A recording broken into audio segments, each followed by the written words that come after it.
नमस्कार, मैं हूं अंकुर और आप देख रहे हैं सत्य हिंदी का न्यूज बुलेटिन। एक नजर अब तक की सुर्खियों पर। रिजर्व बैंक के बाद अब सरकार ने भी पेटीएम पेमेंट्स बैंक पर एक्शन लिया है। पीआईबी के मुताबिक वित्त मंत्रालय की फाइनेंशियल इंटेलिजेंस यूनिट ने इस पर 5.49 करोड़ रुपए का जुर्माना लगाया है। वित्त मंत्रालय ने पेटीएम पेमेंट्स बैंक पर पीएमएलए के तहत नियमों का उल्लंघन करने के लिए जुर्माना लगाया है। आरजेडी के प्रमुख और बिहार के पूर्व मुख्यमंत्री लालू प्रसाद यादव ने कहा है कि आने वाले लोकसभा चुनाव में इंडिया अलायंस ही जीतेगा।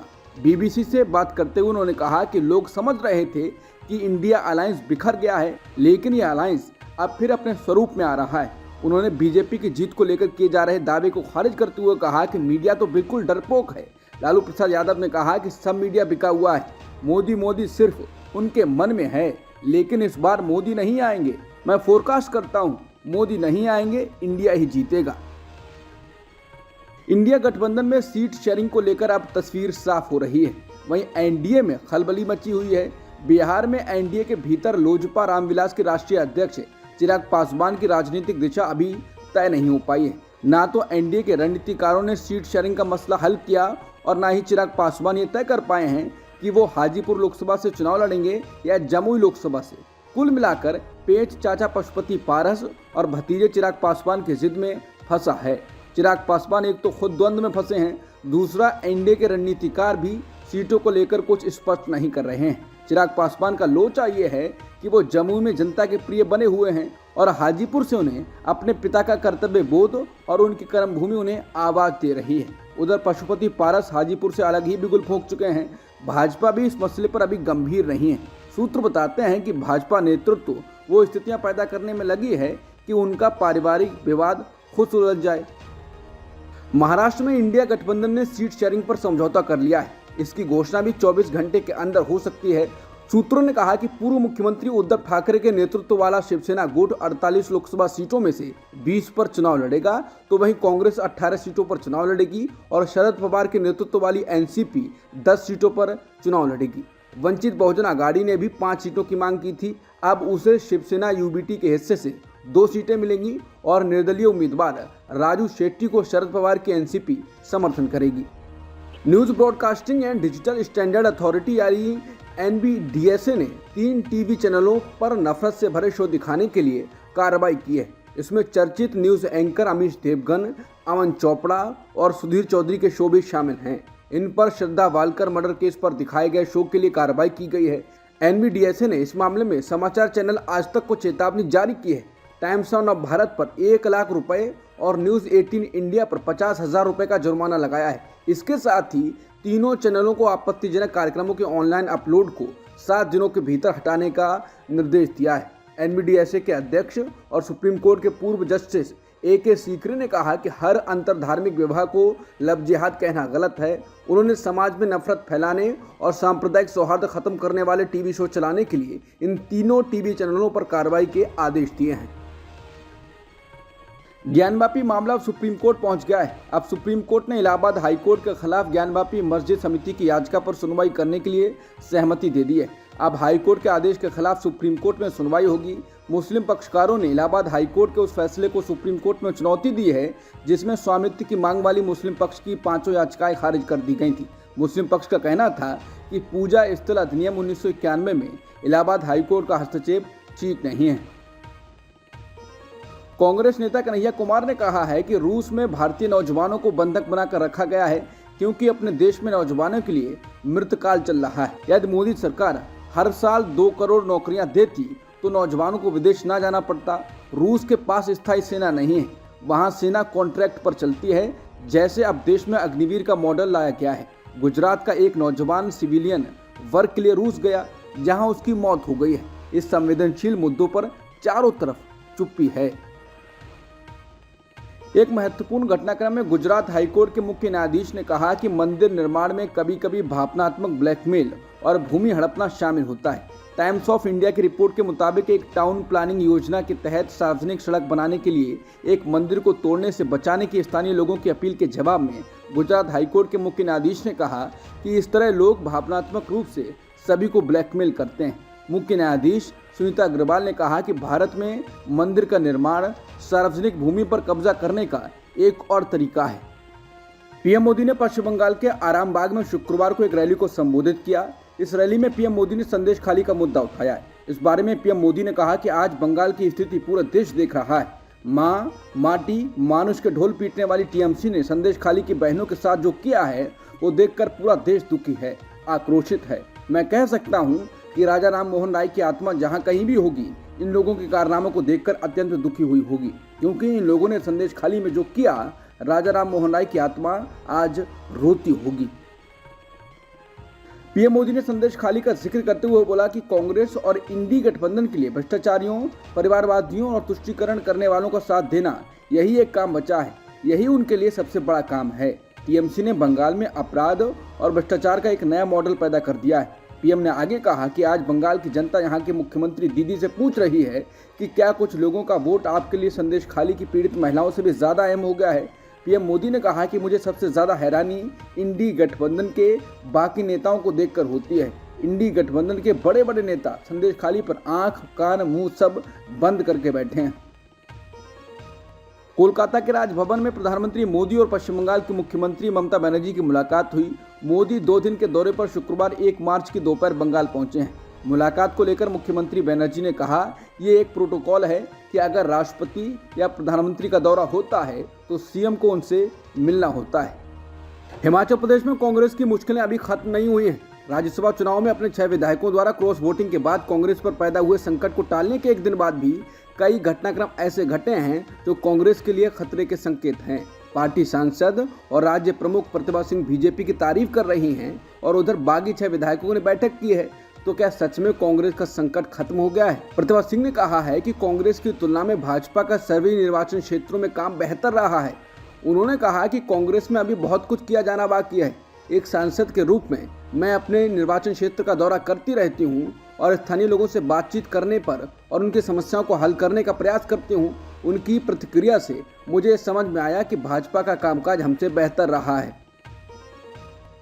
हिमाचल प्रदेश में कांग्रेस सरकार के भीतर राजनीतिक संकट अपने उफान पर है। यह सियासी संकट राज्यसभा चुनाव के दौरान शुरू हुआ, लेकिन इस पूरे घटनाक्रम में सरगर्मी उस वक्त और बढ़ गई जब विक्रमादित्य ने मुख्यमंत्री सुखविंदर सिंह सरकार में मंत्री पद से अपना इस्तीफा दे दिया। इसी बीच शुक्रवार को एक बार फिर से प्रतिभा सिंह ने बड़ा बयान दिया। प्रतिभा सिंह से जब मीडिया कर्मियों ने पूछा कि क्या बीजेपी उन्हें मंडी से मैदान में उतारकर विक्रमादित्य सिंह को अपने पाले में लाना चाहती है, इस पर हिमाचल प्रदेश की कांग्रेस अध्यक्ष प्रतिभा सिंह ने कहा, हमने इस बारे में नहीं सोचा है, हम उनके संपर्क में नहीं हैं। भगवान जाने क्या स्थिति होगी, ये आने वाला समय ही बताएगा। यह आलाकमान को तय करना है कि कांग्रेस पार्टी किसे मैदान में उतारना चाहती है और टिकट देना चाहती है। इस पर विचार विमर्श किया जाएगा। हम उनके आदेश के अनुसार आगे बढ़ेंगे। हिमाचल प्रदेश में कांग्रेस का संकट कम होने का नाम नहीं ले रहा है। ऐसे में शुक्रवार को प्रतिभा सिंह से पूछा गया कि पर्यवेक्षक बोल रहे हैं कि राज्य में 5 साल कांग्रेस सरकार रहेगी। प्रतिभा सिंह इस पर जवाब देती हैं, पर्यवेक्षकों के बोलने से क्या होता है, पर्यवेक्षक तो चाहते हैं कि ऐसा हो।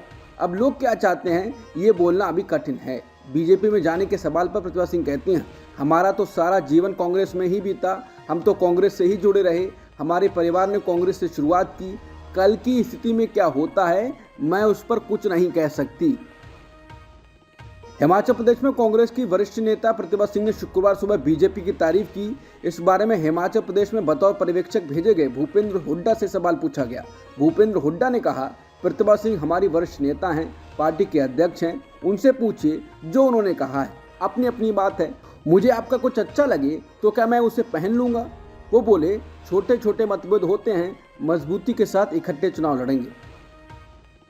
हिमाचल प्रदेश के मुख्यमंत्री सुखविंदर सिंह सुक्खू ने कहा है कि जो राजनीति में आकर पिछले दरवाजे से पैसे कमाते हैं, रात को उन्हें नींद नहीं आती है क्योंकि धन उन्हें सोने नहीं देता है, और जिन लोगों ने धन लेकर क्रॉस वोटिंग की है उन्हें भी नींद नहीं आएगी।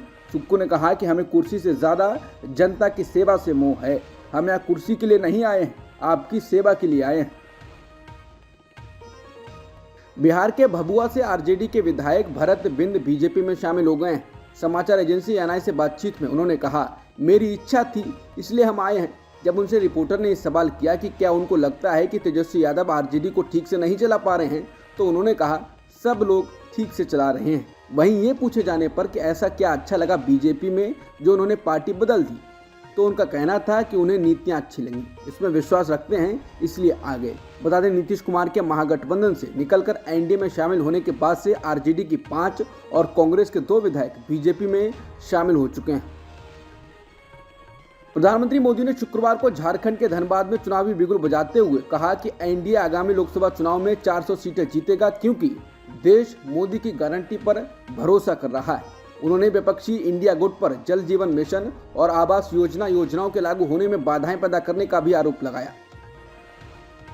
नितिन गडकरी का एक वीडियो काफी चर्चा में है, उसको कांग्रेस के नेता और बाकी लोग भी ट्रेंड करवा रहे हैं। वीडियो में नितिन गडकरी कहते हैं, आपको याद होगा हरियाणा पंजाब में गेहूं चावल रखने के लिए रेलवे प्लेटफॉर्म का इस्तेमाल करना पड़ा, हमारे पास स्टोरेज कैपेसिटी नहीं है। इसके साथ ही वो कहते हैं कि 20 साल पहले चावल का भाव क्या था और आज क्या है, ज़्यादा बढ़ोतरी नहीं हुई है और इसके कारण खेती इकोनॉमिकली नॉन वायबल हुई है। वीडियो में वो कहते हैं, ये गांव से लोगों का माइग्रेशन क्यों हुआ, इसका कारण आज गांव, गरीब, मजदूर और किसान दुखी है। इसका कारण है कि जल, ज़मीन और जंगल, रूरल, एग्रीकल्चर और ट्राइबल, ये जो इकोनॉमी है, ये अच्छे रोड नहीं है, पीने के लिए शुद्ध पानी नहीं है, अच्छे अस्पताल नहीं हैं, अच्छे स्कूल नहीं हैं, किसान की फसल को अच्छे भाव नहीं हैं। हाँ, सस्टेनेबल डेवलपमेंट हुआ है, लेकिन जो बाकी पक्ष में हुआ उतना नहीं हुआ। यही वीडियो कांग्रेस ने ट्वीट किया है। कांग्रेस नेता सुप्रिया सुले ने ट्वीट किया है और लिखा है, मोदी सरकार के मंत्री नितिन गडकरी। वहीं कांग्रेस नेता श्रीनिवास भी वीडियो ट्वीट कर कहते हैं कि मुझे लगता है कि नितिन गडकरी पर अब कार्रवाई होगी, उन्हें देशद्रोही भी कहा जा सकता है। किसानों के समर्थन में खड़े होकर वो सीधे तौर पर मोदी जी का ग्राफ नीचे गिराने की साजिश रच रहे हैं। बाकी कांग्रेस नेता लिख रहे हैं कि मोदी सरकार का डंका बज रहा है और इस बार मोदी के मंत्री ही बजा रहे हैं। पीएम मोदी बनाम गडकरी की खबरें चलने को लेकर नितिन गडकरी ने ललन टॉप पर जवाब दिया। उन्होंने कहा कि मुझे दुख होता है, कुछ लोग मीडिया में हम लोगों के बीच झगड़ा हो ऐसे झूठे स्टेटमेंट मार देते हैं कि मैंने ऐसे ललकारा, वैसे ललकारा, लेकिन हमारे बीच ना कोई झगड़ा है, ना प्रधानमंत्री का कोई सवाल है, ना हमने कोई क्लेम किया है, ना मेरे मन में कोई सपना है कि मैं पीएम बनूं, ना कोई अपेक्षा, ना कोई योजना। मैं तो काम करते रहता हूं और करता रहूंगा। नितिन गडकरी को लेकर कांग्रेस की एक वीडियो क्लिप चला रही है, जिसमें गडकरी किसानों और गांव को लेकर काफी कुछ कह रहे होते हैं। इस पर अब नितिन गडकरी ने सफाई दी है। गडकरी ने ट्वीट कर बताया है कि कांग्रेस की ओर से चलाया जा रहा वीडियो फर्जी है और साथ में दूसरी क्लिप भी जोड़ी है और लिखा है, नितिन गडकरी के नाम पर कांग्रेस का झूठ। राहुल गांधी ने कहा कि भाजपा और मोदी मीडिया मिलकर कैसे झूठ का कारोबार कर रहे हैं। उत्तर प्रदेश की कानून व्यवस्था उसका सबसे बड़ा उदाहरण है। कहीं पेड़ से लटके नाबालिग बहनों के शव, तो कहीं ईंटों से कुचलकर हत्या की वारदात, कहीं भाजपाइयों द्वारा आईआईटी बीएचयू कैंपस में गैंगरेप का दुस्साहस, तो कहीं न्याय न मिलने पर आत्महत्या को मजबूर महिला जज। ये उस प्रदेश का हाल है जिसकी कानून व्यवस्था का गुणगान करते मोदी मीडिया थकता नहीं है। हाल ही में रामपुर में अंबेडकर स्मारक की मांग पर 10वीं की परीक्षा देकर लौटते दलित छात्र की हत्या यूपी की जर्जर कानून व्यवस्था का सबसे विभत्स उदाहरण है। राहुल ने कहा कि उत्तर प्रदेश कांग्रेस कार्यकर्ता भाजपाई तंत्र और अपराधियों के संगठन के खिलाफ आज हर जिले, हर तहसील में विरोध प्रदर्शन कर न्याय की आवाज बुलंद करेंगे। मोदी मीडिया द्वारा गढ़ी गई झूठी छवि से बाहर निकलकर अब सच्चाई देखने का वक्त है। डबल इंजन सरकार जंगल राज की गारंटी है। दिल्ली के खजूरी खास इलाके में रेड होल माइनर वकील हसन के घर पर बुलडोजर चलाने के बाद अब दिल्ली विकास प्राधिकरण यानी डीडीए ने उन्हें फ्लैट देने का प्रस्ताव दिया है। बता दें, वकील हसन उन रेड होल माइनर्स में से एक थे जिसने उत्तराखंड के सिलक्यारा टनल में फंसे मजदूरों को बाहर निकाला था। हसन को नरेला में ईडब्ल्यूएस फ्लैट देने की बात कही गई है। समाचार एजेंसी पीटीआई के अधिकारियों ने ये जानकारी दी। हालांकि वकील हसन ने डीडीए का यह प्रस्ताव ठुकरा दिया है। वकील हसन का कहना है कि वो नया आवास उसी जगह पर चाहते हैं जहां उनका घर था। पीटीआई से बात करते हुए वकील हसन ने मांग की कि उनका घर वहीं बनाया जाना चाहिए जहां उसे ढहाया गया। अगर उनकी मांग नहीं मानी जाएगी तो वो भूख हड़ताल करेंगे। भारत मौसम विज्ञान विभाग ने 1 मार्च को कहा कि भारत में इस साल गर्मी के मौसम की शुरुआत अधिक गर्म होने की संभावना है। तेलंगाना, आंध्र प्रदेश, उत्तरी आंतरिक कर्नाटका और महाराष्ट्र और ओडिशा के कई हिस्सों में सामान्य से अधिक गर्मी वाले दिनों की भविष्यवाणी की गई है। देश के मैन्युफैक्चरिंग सेक्टर की रफ्तार और बढ़ी है। इस वित्त वर्ष का यह आखिरी महीना चल रहा है। प्रोडक्शन और नए ऑर्डर्स के दम पर फरवरी में भारत का मैन्युफैक्चरिंग पीएमआई बढ़ा है। PMI फरवरी में 56.5 से बढ़कर 56.9 हो गया है। अब तक की सुर्खियों में इतना ही। बाकी खबरों के लिए बने रहिए सत्यहिंदी.com के साथ।